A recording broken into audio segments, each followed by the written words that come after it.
If that blessed you in any way, shape, or form, if that really moved some things in your spirit, in your mind, in your body, in your soul, let us know in the comments. Like I said, we are going to go ahead and keep this energy flowing.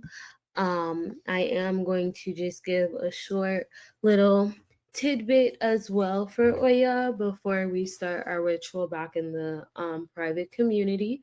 But we did want to just open up this space for the public because it is so important to understand what it really means to, again, work with the forces of nature that are within and around you.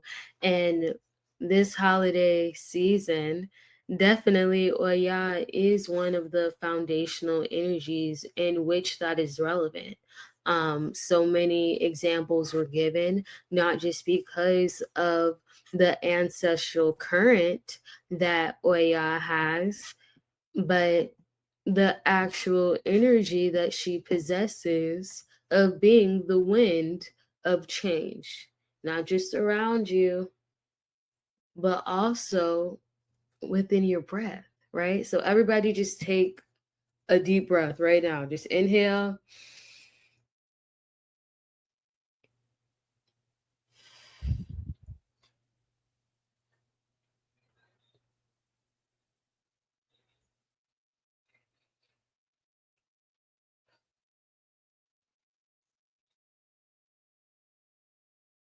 Understand one of the most important and foundational aspects when learning, working, or dealing with the Orisha in any way, shape, or form is to know who they are at the most foundational level.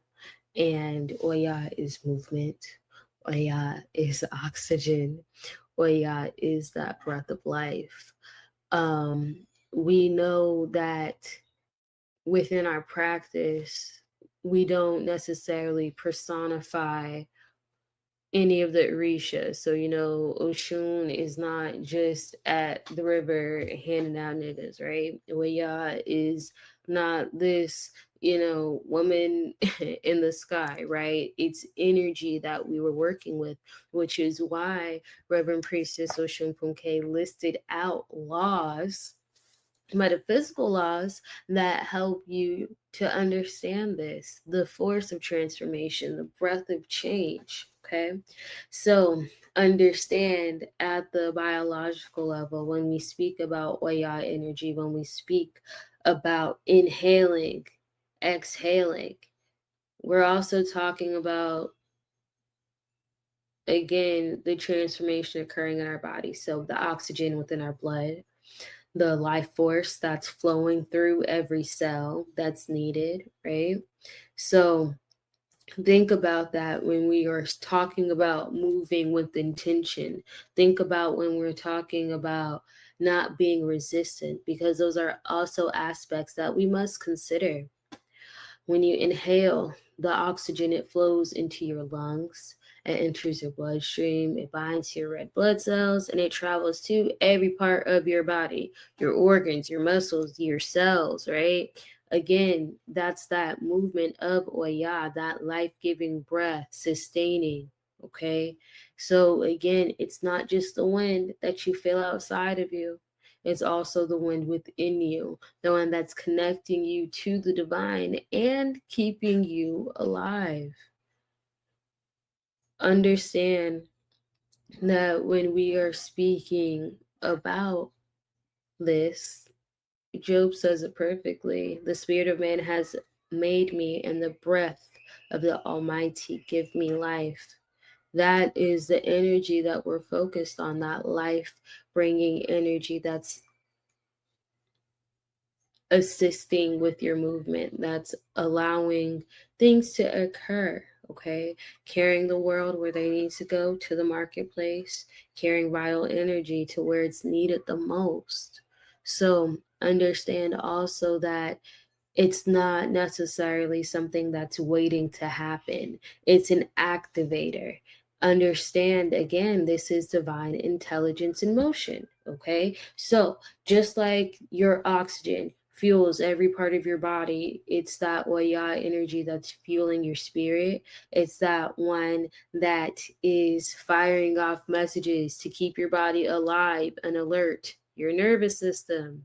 Okay, understand that when you feel that stirring, that sudden clarity, okay, you don't ignore it, you pay attention, or you should be, right?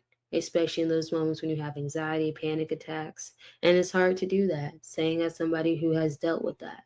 But when we are becoming aware of who we are and whose we are, when we are being able to understand how to work with the energy that is within us, we can move accordingly. We can move in a way that's for our better good and not in the way of destruction, which is so easy to do because of how swift and how powerful Oya comes in. It is a force of transformation, okay? That storm that's clearing the path, that breath of change, that movement. Again, we personify the Orisha for our own human understanding, but remember, within this practice, we know that it's so much more than that. Okay, so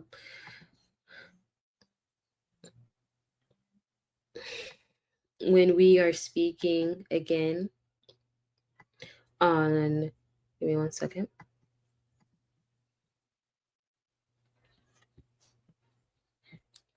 So, mhm.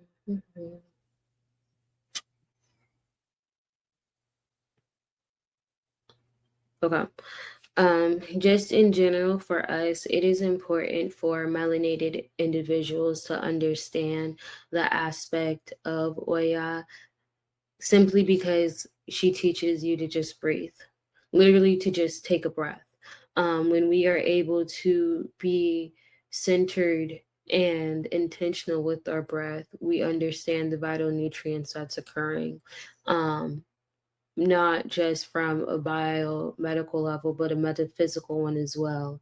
We understand that due to environmental racism, generational trauma, and systematic stressors, that our sympathetic nervous system is literally already in chronic overdrive.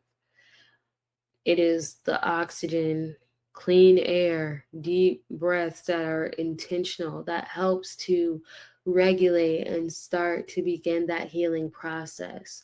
Melanin itself is a conductor of electricity and light, and oxygen is feeding into this electromagnetic process. So understand again, it's not just a breath that you're taking. It's a commandment to reset and heal your DNA, the cells within you, especially because many melanated people suffer from either undiagnosed or untreated disorder and diseases to our body. And it's not because we're weak, it's because we are disconnected. And there's an important difference that we have to make. Choosing to connect, choosing to be intentional, choosing to tap into whatever is going with you to your greatest good. Starting with, I will always start with therapy, as well as seeing that primary. We will always start there. But even more than that, how are you taking care of your mind, body, soul? How are you meditating? How are you praying? How are you being in your own way? This is what's important when we are speaking about how to move. When I think of Oya, it's definitely move, bitch, get out the way. Because she knocking all that shit over. And it's better to be in the eye of the storm. than not. My godmother referenced that to me earlier today when we were just talking about what it really means to move. Because again, it's crazy outside. But when shit is going on, you need to be where your help come from. Aligning with that, reclaiming that with pride, and starting with just a breath.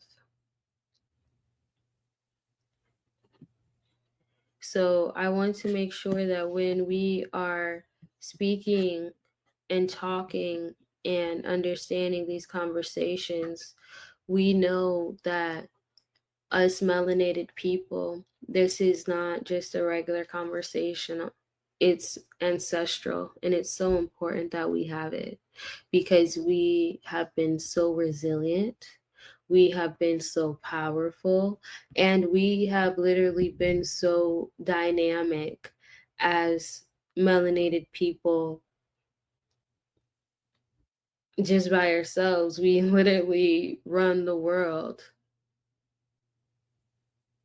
We bring it life, that culture,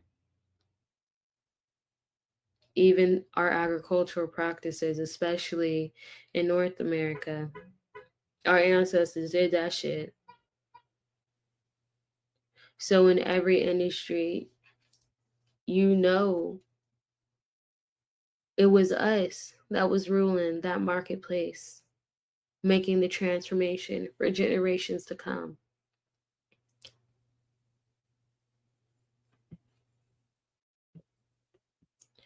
When you are understanding that change is necessary, when you are able to know that change needs to occur in your life,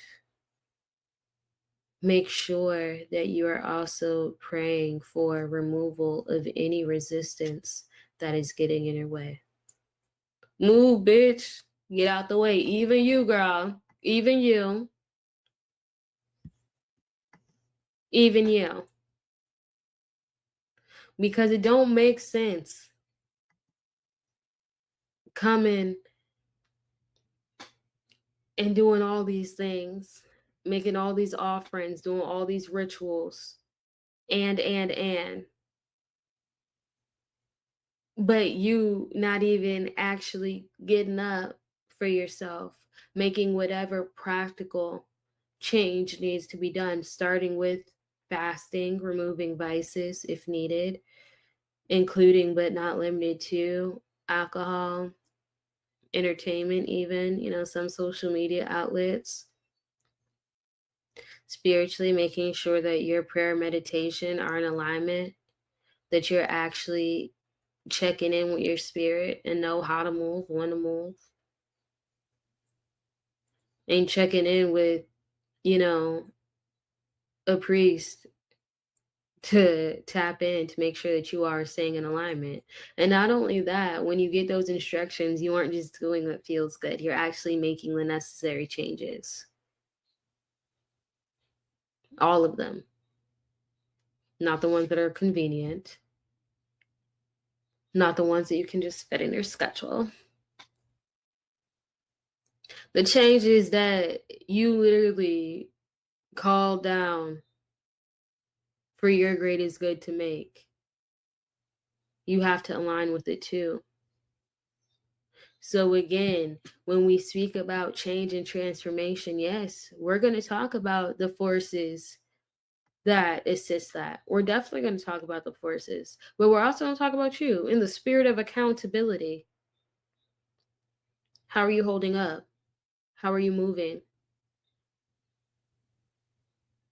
How are you being accountable and responsible for your own transformation?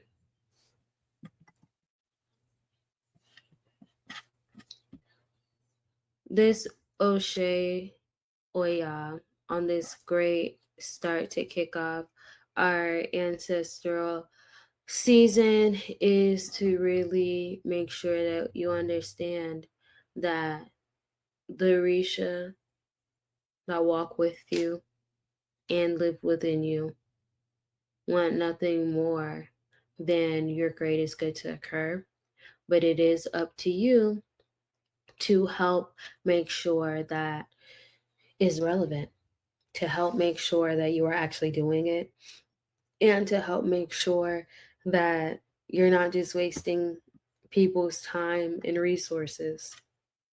Because you can say you want change all you want, but if you're not doing the changes, then what are you really doing? So be responsible for your transformation. Breathe through your transformation. Take a breath. Pray for peace. Pray for understanding. Pray for removal of resistance. And if you need help, tap into the resources that you have. Community is important, especially when things do seem too much. This isn't a time or season to be alone. Hell, we even doing our ancestor ritual together, okay, as a community, right? So I want you guys to really understand the power of what we're bringing in, the power of what your ancestors have already done, and the power that you have within yourself to make the necessary transformation within your life. My name is Reverend Priestess Osun Kemibi Ifakemi. I am a goddaughter of Reverend Priestess Osun Iyanifa. I'm a root doctor, natural medicine doctoral candidate, alignment priestess, biomedical health scientist, and everything you need to get right, mind, body, and soul. Today, I have expressed some aspects of how to understand the energy of Oya in relation to our ancestors as you go throughout transformations within your everyday life.